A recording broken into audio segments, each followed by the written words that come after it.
welcome to the latest edition of Call the Doctor, the weekly Workers' Party programme talking about all things NHS with the great Dr. Bob Gill, who produced the film, the seminal film, The Great NHS Heist. And if anybody listening has got any questions or comments they want to make during the course of the programme, please feel free to raise your hand or put a comment in the comment section, and we'll put those queries or questions or comments that you might have to Bob. But there's a few things I think we should perhaps discuss this evening, Bob. And I don't know if you saw that interview on BBC Newsnight last week with a doctor who was still completing his training. But he was quite a senior practitioner. We've got a few more years to go, I believe. But he was just talking about how the student loan that he took out has just ballooned, and I think he said he owed something like £70,000, and he was likely to owe by the end of it over £100,000. But I think maybe just before we get your thoughts, Bob, it might be just worth just showing a clip of that video with the salient points so that you can see that, and obviously viewers and listeners can hear it as well. Okay, let's talk to Dr. Arthur Giustra, trainee paediatrician, graduated in 2022 from Nottingham. 2022 from Nottingham. And how much did you borrow? So I borrowed in total £55,000. How much have you paid back? I've paid back around about £10,000. How much do you owe now? £72,000. Oh God. Yeah, so it's creeping up slowly but surely. It's quite a significant amount coming out each month, around about £250, give or take. So you're paying 250 quid back each month? Yep, so since graduating, I've been full-time as a doctor, so I'm now in my 4th year. Every month it comes out of my paycheck, about £250, roughly about £3,000 a year. And despite that, it's still going up. And that 55,000 figure was 60-something after university. It's creeping up, and now it's sitting at about 72. How does that make you feel? There's a bit of anxiety about it, and I think it's very much shared between not just other doctors, but anybody who's a graduate who's been to university. This thought that despite being in full-time education, despite pushing yourself, training, upskilling in your career, it's still just creeping up in the background, and there's not really an awful lot you can do about it. Did you realise it was going to be like this? I mean, I think the honest answer is no. How come then? Ultimately, I was 17, 18 when you take out a loan. Listening to Martin speak a minute ago, there's not that education, there's not that financial or economic education at that age. It's just the done thing to go to university, take out a loan. You did hear phrases going back way back when, it'll be a phone contract a month, you won't see it, but actually £250 a month is a significant amount. That's only going to increase. And I think people are starting to come around to the fact that actually it's not a loan, it's actually a 9% graduation tax, with the threshold staying where they are at £28,000. The median graduate is on about £30,000. You're immediately into it, you're immediately paying somewhat towards that interest, but you're not even coming close to paying that loan. I mean, I used to say to interesting, Bob. I mean, is it deterring people, do you think, from going into the profession? I know Martin Lewis said that there was a moral imperative here, that was effectively a contract made with young people who took out these loans, and it seems the government is now breaking that trust that they put in. I mean, there's obviously a question about whether people should be paying for their tuition in the first instance, which clearly I don't think they should be. It should be free. But I mean, even under the terms of the system that we have, it seems the government are reneging on a deal, aren't they? Yeah, I think, people, when they're in their late teenage years thinking about whether to go into higher education or not, most of them aren't really very financially literate.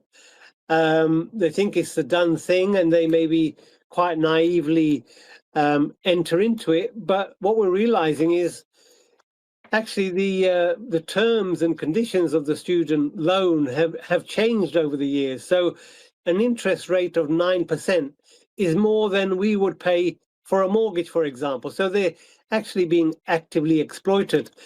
And we've seen how initially the charge was, I believe, £1,000 or £2,000 annually, but that increased to £10,000 a year for whatever degree you're studying. So it just shows that, the slippery slope of introducing policy, knowing full well that you're going to extend the scope and the impact of that policy, is what the Blair government did. And this was, compounded by the coalition government in 2010. Nick Clegg famously promised to get rid of student loans, did exactly the opposite. So we now have, in fact, not a higher education system. We have a higher education industrial complex, whereby the main purpose of the university life is to serve as a financial instrument for others. So you're having students entering into higher education, ending up servicing a debt, which, as we heard with that recording there, an initial debt of 55, paying £10,000 to what he thought was to reduce the loan, but he's still got a loan of 72,000. And I think it's the principle of compounding, because what people don't understand is they're going to be owing 9% more on their original loan every year. So that loan is growing every year, and then it's 9% of a greater sum. And you end up, unless you're paying off a big chunk of debt, you're ending off with a growing debt. And this is a form of sort of debt slavery, really, debt bondage. And if you add on top of that, we now know that there's a growing problem of doctor or graduate unemployment. So they are saddled with debt when they should be starting on life's journey, getting into employment, maybe thinking of starting a family, maybe buying a house. All of those things are now out of reach for most graduates. The loan book for the student loans, Bob. I mean, who controls that? Who's running that? Do we know? I understand that was the loan book was privatized, or at least it's being prepared to be privatized. So very often we see ahead of privatization, the government doing the dirty work on behalf of future investors. It came out again. We were reminded of the post office scandal earlier this last week, whereby the senior executives were burying the bad news regarding the Toshiba, I believe the IT system. They were deliberately burying it so it would not show up on the prospectus for the privatization. So what the government did was bring in the Trojan horse of student loans, knowing full well this would expand, and later on, when it was ripe, it would be handed over to the private financial sector. Yeah, terrible. I mean, what do you think Nye Bevan would make of it all? The founding father of the National Health Service. Yeah, well, what he had in mind for the NHS was, we would train people to a high quality. The public would invest in the training and supervision of doctors and nurses, who would then serve in a well-funded public service and be able to give back and be appreciated for the dedication they have shown. And it was about raising standards. It was about the government having control of quality, having control of staff, planning staff. But now everything is left to the market. So you have naive people coming in thinking that there might be a guaranteed job at the end of the day, and getting into debt might be worthwhile. But actually, all those guarantees and protections have been removed. So you're now at the will and the whim of the market, a market in healthcare where the chief executives go on record saying we don't need doctors in healthcare anymore. This is the insanity that is at play. So, that was reported in something called the Health Service Journal, although it's not a journal really, it's a trade magazine for private providers and all the senior executives. And they were quoting a chief executive of an NHS trust saying there are too many doctors within the NHS.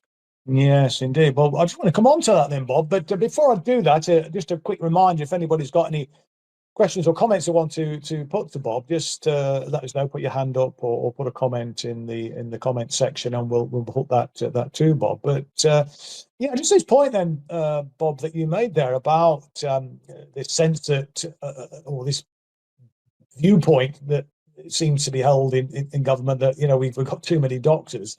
I mean, this notion of these advanced critical care practitioners, which they are apparently going to be running intensive care units now, with no ICU consultants on the site. So we're going to have a situation where intensive care units are going to be run by physios and nurses. I mean, that really is a case in point, isn't it, in terms of the point that you're making there about reducing all this perception that is being promulgated that we don't need the sort of highly skilled doctors necessarily for much of the healthcare that we are providing.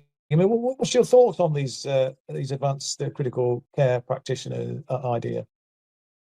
Well, it doesn't take a genius to work out that the less qualified the person looking after you, the more likely you're going to run into mistakes. And then if it's an institutional policy to be doing this, there becomes an incentive when things go wrong to cover up. And now I was quite closely involved in supporting a whistleblower trainee, Dr. Chris Day, over a decade ago, who found himself in a situation in an ITU setting where he was a junior doctor. He'd just started specialist training, and he was left unsupervised overnight.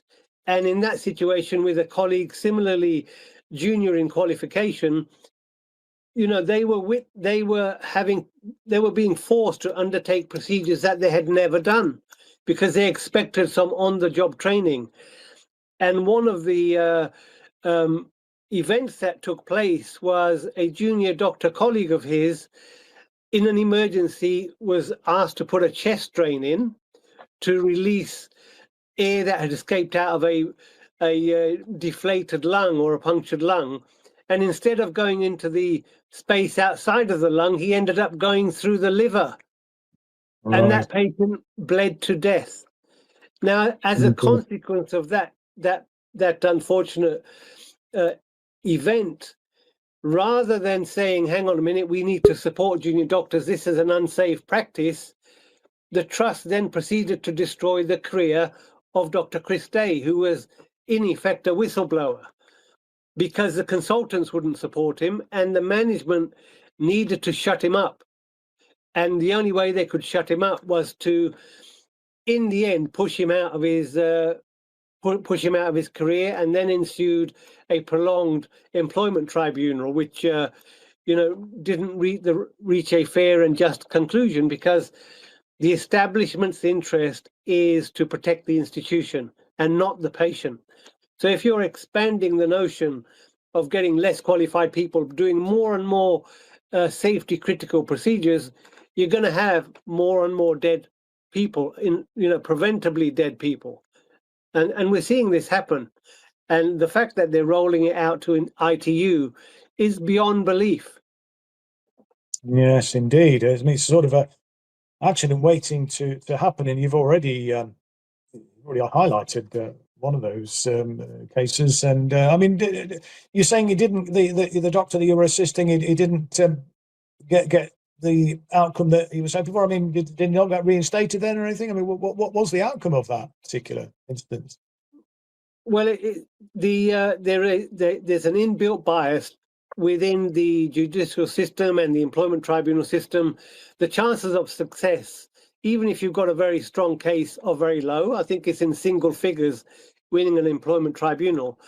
But there were so many irregularities within the case, which have been well documented and featured in articles in the Telegraph and various other places, whereby, for example, the trust that was involved destroyed a whole email account, deleted 90,000 emails, and the judge just accepted that this was human error.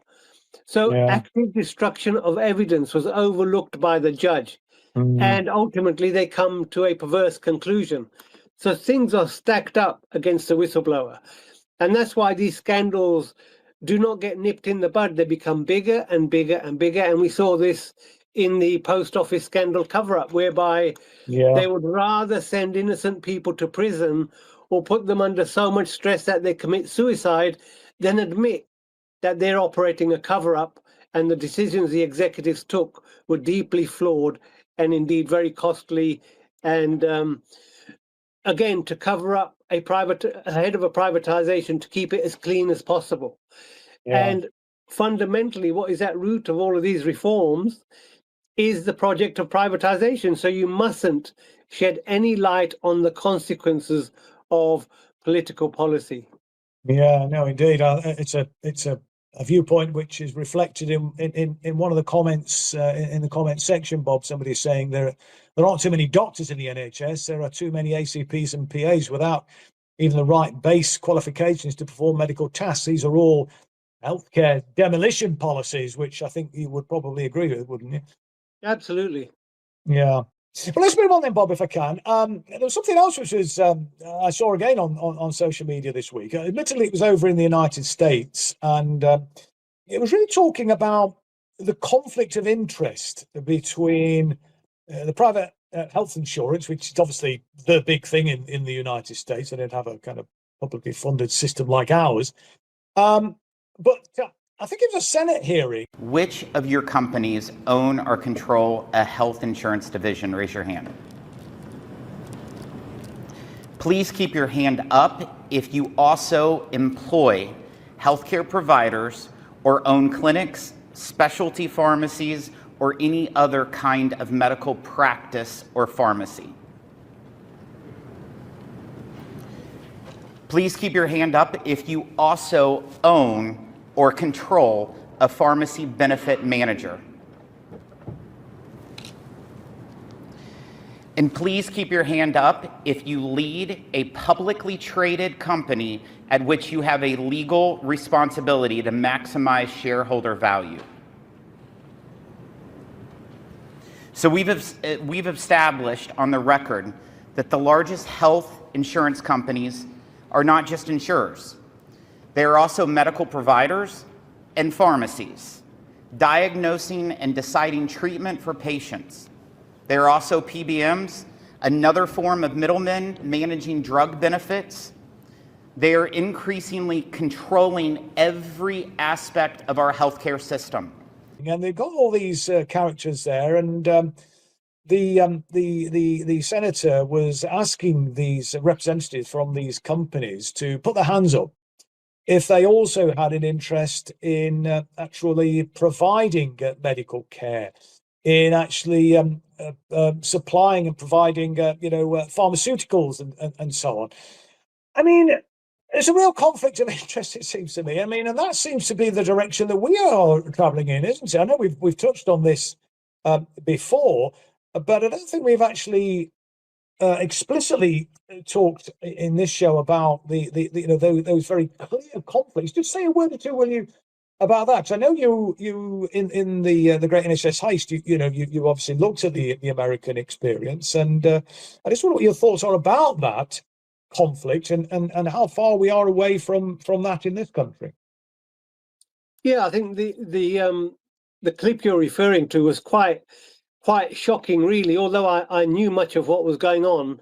And you had these chief executives of insurance companies, I believe all 5 that were represented there, put their hands up when he said, are you, you're clearly involved in private insurance. Are you involved in pharmacy benefit agencies? Yes, they were.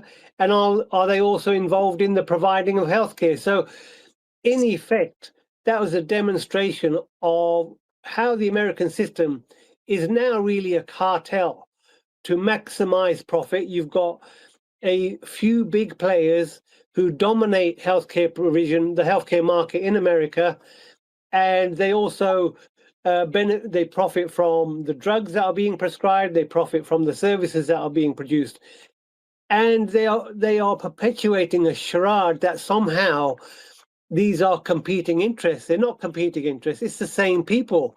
So it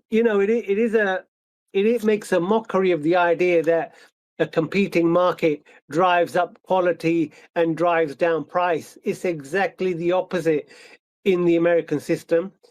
And it's the American players that have now infiltrated the NHS, in particular the insurance company United Health and its subsidiary in the UK, Optum.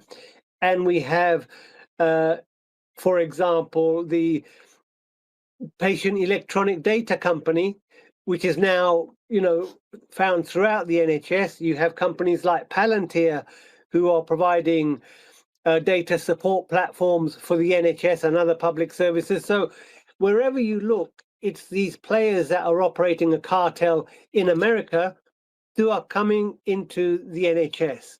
And this does not bode well. The reason they're coming in is because the healthcare in the US is saturated now, and they're looking for new profit streams. And the UK has an open door policy to these large multinational corporations to raid and extract as much profit as they can possibly achieve.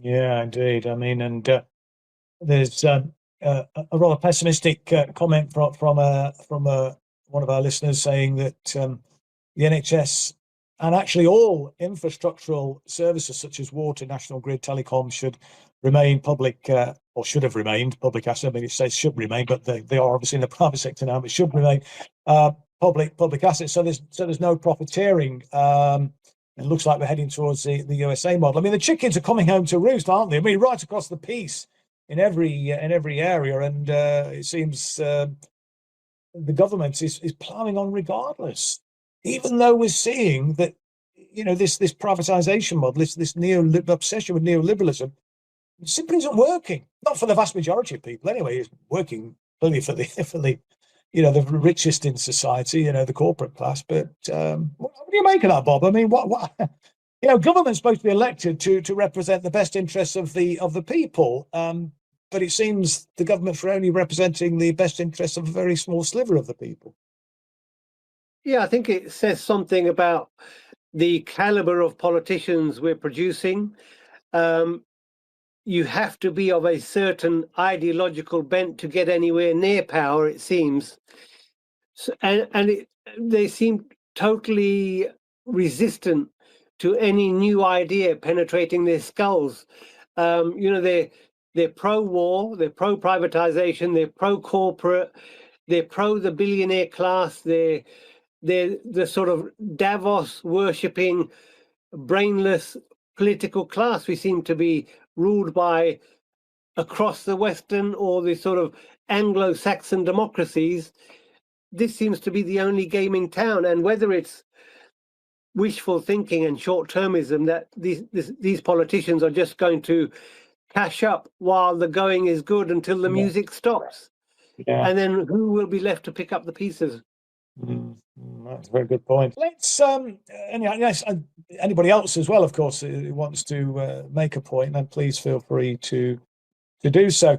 There was something else which was again on social media this week, and it was just a regular member of the public just kind of commenting on the situation as he saw it, and the best way I could describe it really, he was sort of describing and giving some evidence to back up his assumptions, a sort of a slow motion euthanasia. I think it might be just worth it's a couple of minutes. It took about 2.5 minutes. This guy just setting out his kind of thesis about what he thinks is happening. I'd just like you to hear that, Bob, and obviously our listeners as well, and just get your thoughts, and anybody else who's listening in. If you've got any comments on this, please let us know, and we'll bring you into the show. But Chris, if you could just play that video first. Everyone thinks the future is about innovation, AI, smart cities, green energy, but that's the cover story. The real future is about reducing the human surplus without a single bullet fired. And the system that is being built makes it look like progress. In the old world, humans were assets. More people meant more labor, more soldiers, more taxpayers. But technology flipped the equation. When automation does the work, people become liabilities. They consume resources and they produce nothing. From a corporate state perspective, they are dead weight on the balance sheet. Now, what happens to liabilities in any system? They are minimized, quietly, efficiently. You don't announce population reduction. You don't draft policies that say, time to eliminate 800 million people. You design the environment so people self-select out of life. First, you control food economics. Make real nutrition a luxury. Flood markets with synthetic hyper-processed calories. Why?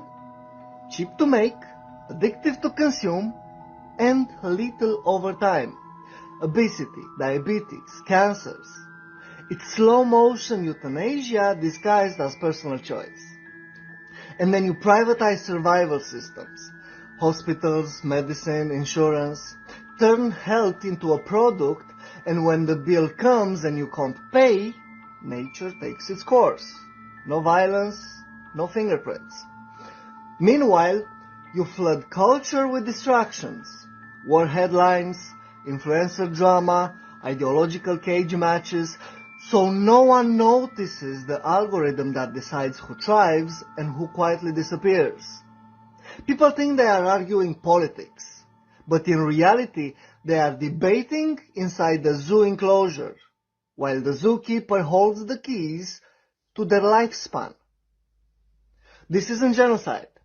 It is market-driven selection, a corporate Darwinism where the unprofitable simply phase out. And the punchline? They don't kill you. They invoice you until you die. This is the most profitable extinction in human history. And is happening in slow motion while everyone thinks they are free. Interesting, Bob. I mean, some people would no doubt dismiss that as just sort of conspiracy theory. Some guy who really, doesn't know what he's talking about. It's just a lot of nonsense. But there seems to be some truth in what he's saying. I mean, some of the themes that he's talking about in his piece there are things that we've touched on. Some things you've talked about in terms of the food industry and how they make processed food addictive, etc., which is unhealthy for people and so on and so forth. I mean, what's your reaction to what he's saying, Bob? And what would be your reaction to people who would dismiss him as a conspiracy theorist?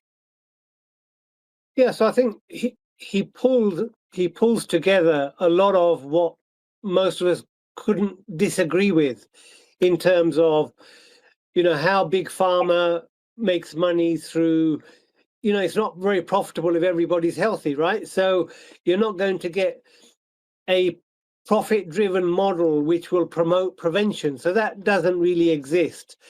The food companies profit from making food very hyper palatable and addictive if they can, because we know the tobacco industry moved into the food industry. So, we do have experience and evidence that these huge profit concerns have repeatedly acted against the public interest, be it a drug company refusing to pull off a drug off the market that they know is dangerous, doing more harm than good, be it the producers like the tobacco industry hiding evidence that tobacco was harmful to health for as long as they could. So they put profit above human survival.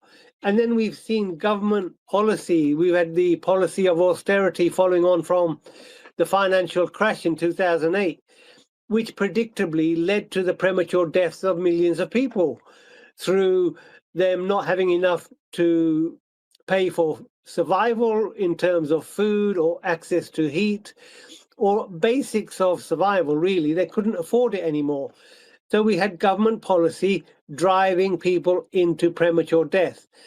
And we also know that, people such as Henry Kissinger, the Club of Rome, have published details on why they think in order to be sustainable, the world is overpopulated. We've had various commentators, even I believe Boris Johnson's father gave an interview on British television saying, the UK is overpopulated, we could survive with 20 million people or something along those lines. So we have an elite class who believe that if you're not in the elite, you're surplus to requirement. And now that there's greater reliance on mechanization and AI, you could make the logical conclusion that there is a growing surplus of humanity which isn't generating a profit. And then where does that naturally take you? It takes you to pulling away the support structures for maintaining that population. And as it happens, we're seeing our own public services being slowly crushed. Well, if this is part of a master plan that person outlined, well, it would fit in. Or is it an unfortunate series of coincidences? You know, people have to make up their own minds, but certainly a lot of what he draws out is based in fact. Let me just read a comment as well, another comment from somebody who's saying she actually shudders to think I've gotten well anywhere outside London, as I've assisted others to emergency services in places like Oldham and Manchester, and it's diabolical. I mean, is that a fair reflection, you think, that the healthcare provision is somewhat better? I know there is a lot more investment, for example, in infrastructure in London compared to outside of the capital in the north of the country and so on. But does that also apply to the health service as well? I mean, what's your thoughts in relation to that? Yeah, I think it's a bit of an oversimplification. So, you know, I have the misfortune of most of my patients having to access a hospital called Queen Elizabeth's in Woolwich, where, you know, as I said, you know, the whistleblower I supported, he worked there. My patients routinely describe how they're waiting for hours, you know, 5-10 hours to access an assessment. We know across the country there is corridor care has now been normalized. You might be better accessing some of the central teaching hospitals where staffing levels tend to be a bit higher, but you know, it is luck of the draw. And where you're in one of the smaller towns and cities where there might have been 2 major hospitals serving the population, now they only have 1 hospital serving the population, and it may take you an hour or 2 to get to the nearest city that has hospital provision. Well, your chances are going to be even worse because you have to factor in travel time. But when you get to any hospital across the country, there is a risk of you waiting to be seen, and then even if you are seen, languishing in a corridor before you get proper supervision. So, you know, that is across the country. But yes, admittedly, some of those central London teaching hospitals may be better staffed and you may have better luck, but the risk is across the board. The more general point you made, Bob, about the closure of hospitals in smaller towns and cities. I remember, you know, in the sort of early noughties and so on, that this was being badged as being a positive thing because we were going to create these centres of excellence where, you know, there'd be a critical mass of specialists, and so there would be an overall uplift in the level of care across the piece. I mean, was that for the birds, or was there any validity to that argument? Yeah, that's what you call a plausible cover story. The vast majority of what the district general hospitals receive in an acute setting can be handled by the district general hospital. So you don't close these district general hospitals. So you might have a better level of service for 5-10% of the more complicated cases. What you end up doing is making the 100% having to travel further and compete for access to services. So it is a plausible excuse to actually contract overall provision, to reduce the number of beds overall, to reduce the size of intensive care units overall. So in my local vicinity, we had 2 district general hospitals, both with their own intensive care units. And what happened when one intensive care unit closed was the burden fell on the remaining intensive care unit, which did not expand to cover the loss of beds that we had already suffered. So it covers a shrinkage in provision and a shrinkage in capacity. But it provides, you know, a distraction and a cover to pacify the masses, because unfortunately most of us still believe authority. We still believe that what we're being told is the truth, And why would somebody lie over such a critical thing? Well, they select the sociopaths and the psychopaths to tell us the lies. Yes, well, that certainly seems to be the case, Bob, for sure. Let me bring in Irene now, as asked if she could speak. The floor is yours, Irene. Thank you. Hi, good evening. Hi. There's so many threads that could be followed from the discussion. What I was thinking of is the establishment or the creation globally. It's always been there, but now it's spreading to the Western nations, which haven't experienced it so critically before, of the precariat, who live lives that are totally insecure in every single economic and perhaps social way. And that, amongst other things, we can discuss that guy standing, Hudson, there are lots of excellent work on that. But it's the aspects on health. To live under such stress, endless stress, is a death sentence. So you don't need euthanasia. People will go to early graves through worry, stress, turning to drugs, to null the pain, lack of a voice, disempowerment. All of those things have an adverse effect on the well-being of the individual and the community, and we can see it. People are aggressive, tense, can't listen, can't discuss, have limited playtime, no good social spaces. I mean, all of those issues. And then we have the hospitalized aspect of care, the medical model of care as well, which is being cut to the bone. So, just lots and lots of aspects to explore. Yes, no, you're absolutely right. And indeed, I think, what you are saying there, Irene, it was, I don't know if you heard the video that we played a little earlier in the show, and that was a kind of theme, or amongst the themes that the guy was pointing out when he was talking about a sort of a slow motion euthanasia in that sense. So it's kind of, it's not an explicit and overt euthanasia policy, but it's happening almost not by default, but it's sort of happening, incidentally to the sort of policies which are being, pursued by government and the big corporations, as it were. Let me just get Bob's reaction to your comment, and then we'll bring in. I think we've got Aya now on the line, so we'll bring Aya in there, because I know we've been trying to get Aya for about three times now, so hopefully third time lucky. But Bob, just respond to Aya, and then we'll bring Aya in for her comment.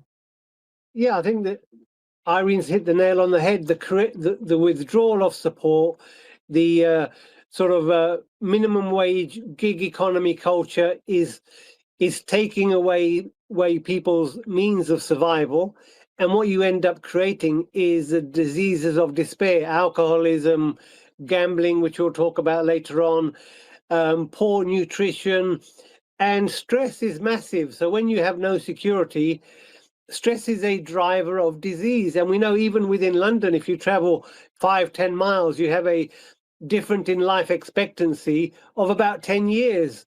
And this is because you're going from a very poor borough where there's minimal provision and low wages or benefits, barely survival benefits.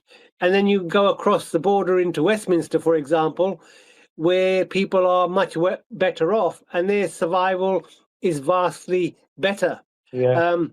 So that's Irene's point down to a T, and we saw the evidence play out with various reports following the austerity program. No, you're right, Bob, and and that picture that you just painted there is true right across the country, in every town and city, every borough. I know that when I was a leader of the council in Derby, we commissioned a poverty profile on an annual basis, and that illustrated just here in my city, where people living in one end of the city, a place called Allestree, their life expectancy at that point, this is going back about 20 odd years or so, but I think if anything, things have kind of got worse, was I think I think it was 13 or 15 years longer, their life expectancy, than people born at the other end of the city in a suburb called Allenton. So that story, Bobby, yeah, it's something which is, you know, right across the country. But let's bring in Aya now, if we can sort it now, sort the technical difficulties. Aya, you have the floor if your microphone is working. Yeah, hi. The mic is work now. Ah, great. Nice to hear from you, Aya. What was your point that you wanted to put to Bob? What? What point did you want to put to Bob? Did you have a question or a comment that you wanted to make to Dr. Bob? No, but Dr. Bob said something very important. Okay. Is it about medicine and hospital and waiting? I heard that, right? Yeah. Yeah, I want to add something. There is also lack of medicine supplies. Everything is going better now, right? But there's lack actually. Right. Yeah. Bob, sorry, did you want to say something else, though? No, thanks. No. Okay, Bob. I mean, what about that? The medical supplies. Then what's the issue there?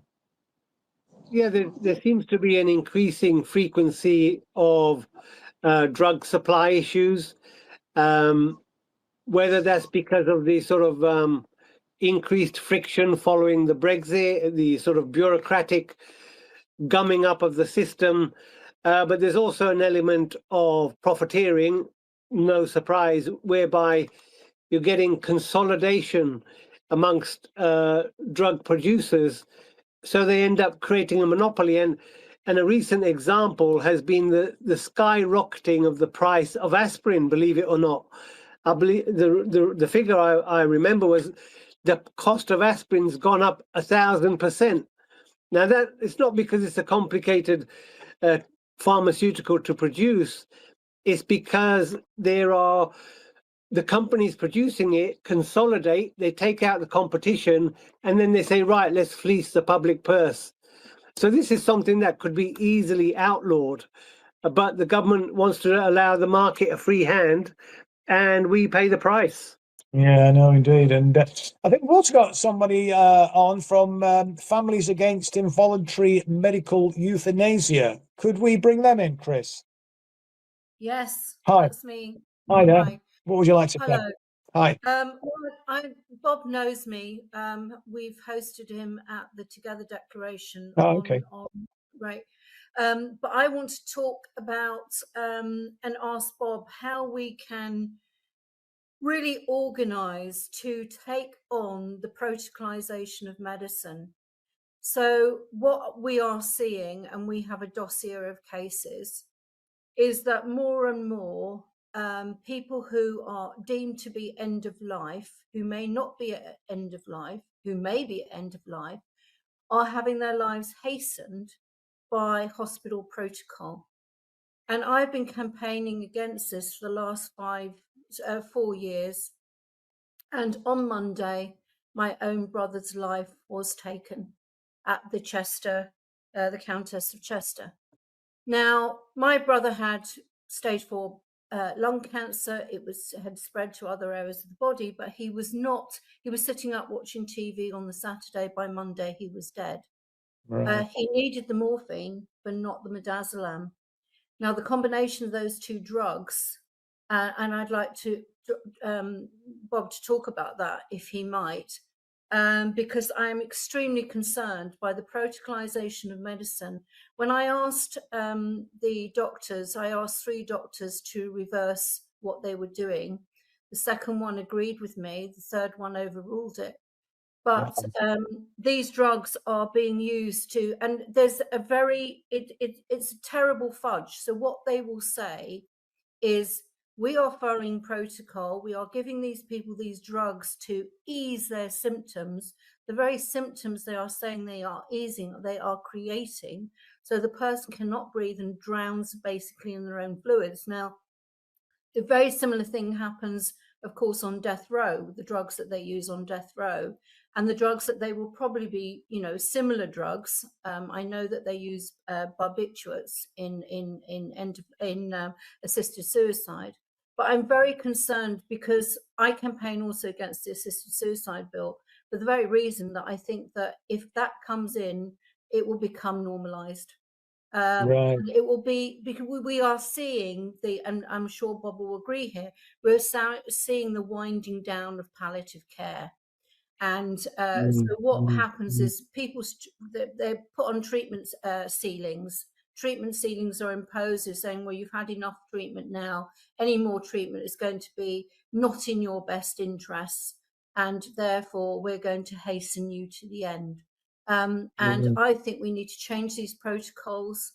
And I think we need to campaign against them because they are killing people. All right, Bob, what's your thoughts on that then, Bob? Yeah, so I agree with the sentiment of every word we've just heard there. Unfortunately, the way the NHS has been forced to become, medicine has become very top down. Doctors have lost autonomy. They're very fearful that if they don't follow the protocol, they may succumb to some sort of professional sanction.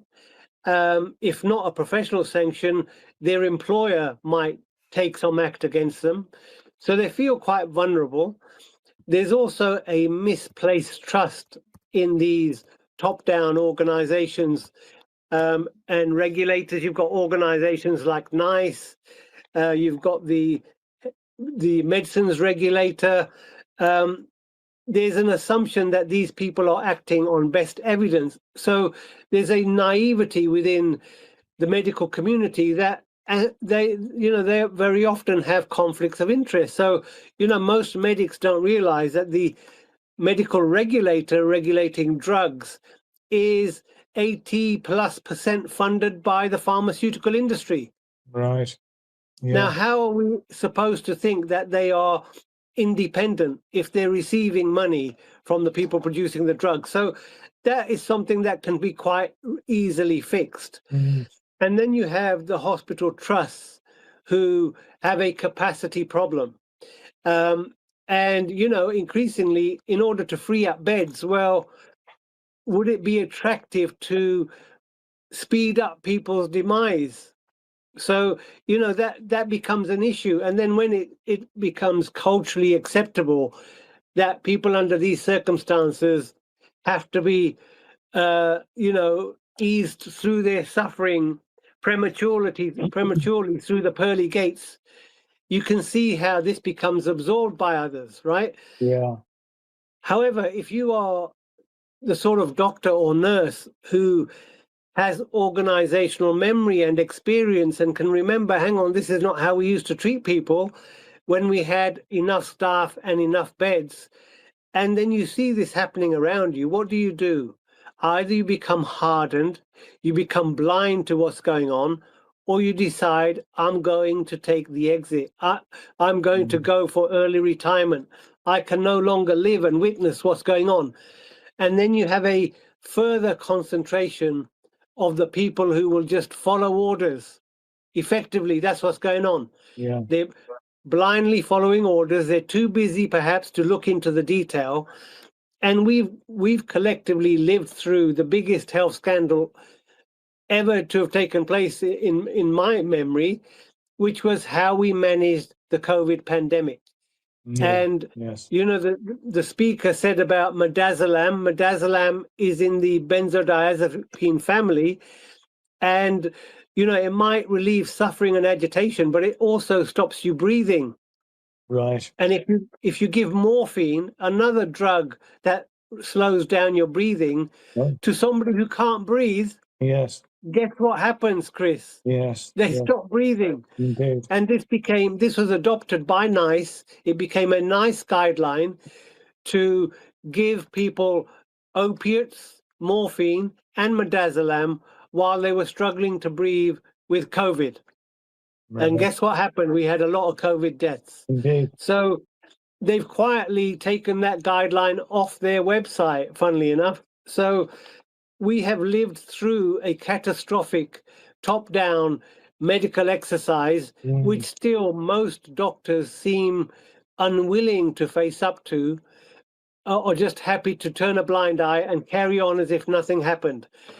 And it's not just doctors; it's human nature. Yes. When your employer and when your regulatory bodies are saying there's nothing to see here, carry on as normal, then the path of least resistance becomes the most attractive path. Yeah, no, indeed. It's a really chilling tale, Bob, for sure. Let me just change gear one more time then, Bob, before we close this evening. And it's something else that's, again, covered in on social media. And it was in relation to the advertising of online gambling and the impact this has on society, and in particular in terms of mental health. Now, some countries are taking action, their governments are taking action to restrict, to limit, to ban advertising of online gambling because of the detrimental impact that it's having on individuals and indeed on society as a whole. And I just want to play, if I can get Chris could line this up, a quick video of somebody who was describing the situation. I think it was in Canada, if I'm not mistaken, but you'll hear it in a moment, Bob. It's only a minute or so. And I just wanted to get your thoughts on that and where we're going in this country.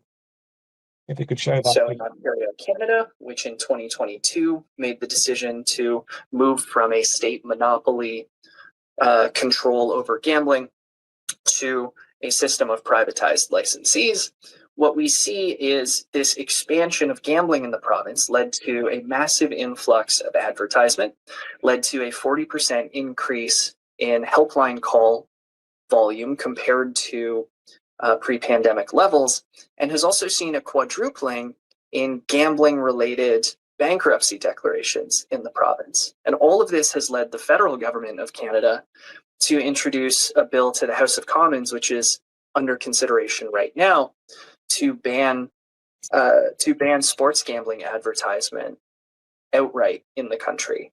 And this would be consistent with 8 or 9, I believe, European nations who over the last 5 years have done similar things. In Spain, where this has been done, we've seen a decrease in online gambling accounts created, the amount of money being spent on online gambling, and a weakening link between advertisement and gambling expenditure. So the online aspect of this gambling activity makes it very accessible, very convenient, and we believe increases the risks posed to consumers.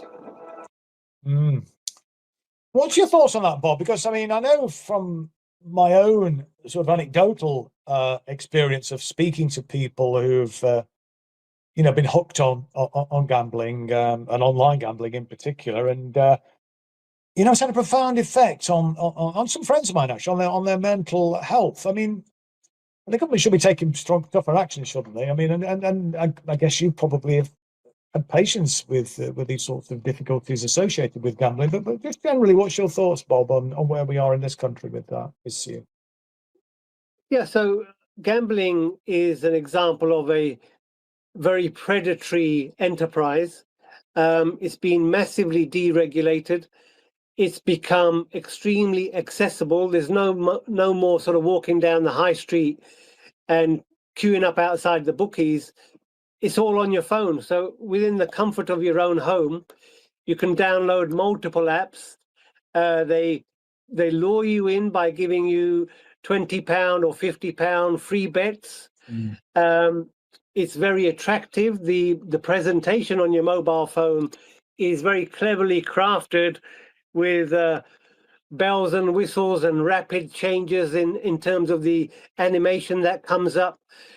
And this is very cleverly crafted. There's a whole science in how to keep you scrolling, or how to keep your eyes in contact with the screen.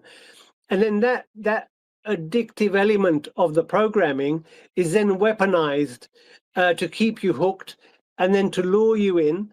And unfortunately, gambling, if you've lost money, psychologically you think, well, if only I carry on placing bets, I'm bound to get lucky and win back what I've lost. And before you know it, you're thousands of pounds in debt. You're ashamed of it. It becomes a dark secret.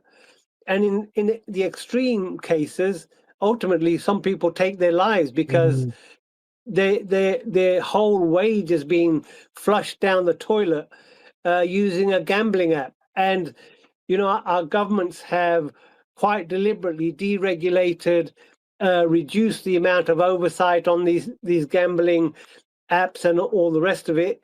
And to, you know, whenever you turn on a sports event, at every break, the main advertiser is a gambling company.